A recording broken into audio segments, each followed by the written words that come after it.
નીતિ નિયમો મુજબ કાર્યવાહી થશે, ચિંતા નહીં કરવાની. મેન પોઈન્ટ એ છે સાહેબ કે જે 27 તારીખે જે અનાજ પકડવામાં આવ્યું, હવે પુરવઠા મામલતદાર સાહેબ એવું કહે છે કે મતલબ લૂઝ કરતા હતા. હવે સાહેબ જો કટ્ટાની અંદર જો મતલબ અનાજ હોય તો અનાજ મતલબ સરકારી અનાજ ઓળખાય જ નહીં.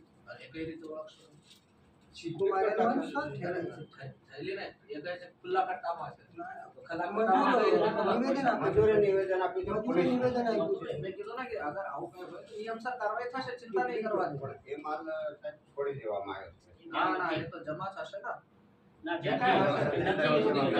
આ વસ્તુમાં નીતિ નિયમો મુજબ કાર્યવાહી થશે. તમે એ નહીં કહેતા કે ભાઈ આવું જ કરવાનું હોય તેવું જ કરવાનું હોય. અમને કાયદા મુજબ કાર્યવાહી કરવી પડશે. ઠીક છે. બોલાયા વગર આમી અરજીના આધારે એક વખત પુનઃ ચકાસણી માટે બોલાવી એમને ફરિયાદીને હાજર રાખી અને ચકાસણી કરી. આમાં તો ફરિયાદી ચકાસણી કરાવી એનો તપાસ થવી જોઈએ. જો એક બલૈયાનું જે થયું હતું એની તો તપાસણી ચાલુ છે. બીજી વાત રહી આપણે સરનૈયા વાળી, બરાબર? તમે કહો છો સરનૈયા વાળી જે તમારા બધા મળે સાંભળે તો એ વસ્તુની વાત આવી કે એમાં જે જથ્થો જોયો જે તે અમારા કન્સર્ન નામ મામલતદાર હતા એમને જોયું કરું જે પણ હશે એમાં જોયું હશે.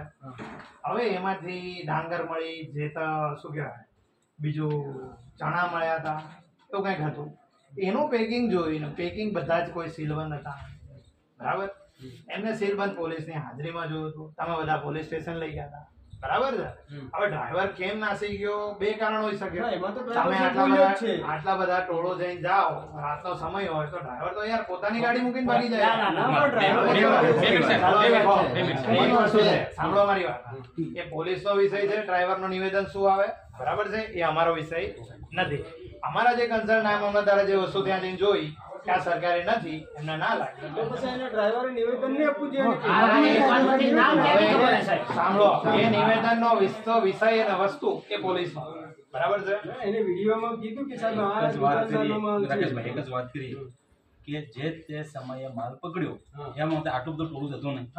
એક બે માણસ હતા સર, બે જ માણસ હતા. જો એ સિચ્યુએશન પર શું થયું શું નહીં એ તો નિવેદન લીધું પોલીસે 112 ની ગાડી વાળી લીધી, આપણે લીધું નથી. તો કઈ રીતે એને ધમકાયો, કઈ રીતે દબાયો, પોલીસ ખોટી છે. મતલબ પોલીસ એ નિવેદન ત્યાં લેવાયું છે, બરાબર છે? નિવેદન કાર્યવાહી પોલીસ સ્ટેશન થયું છે. કોઈ બી કરો પણ આ લોકો ઉપર કાયદેસર ના કઈ કઈ પાસે અમને એવું લાગે છે કે લાગે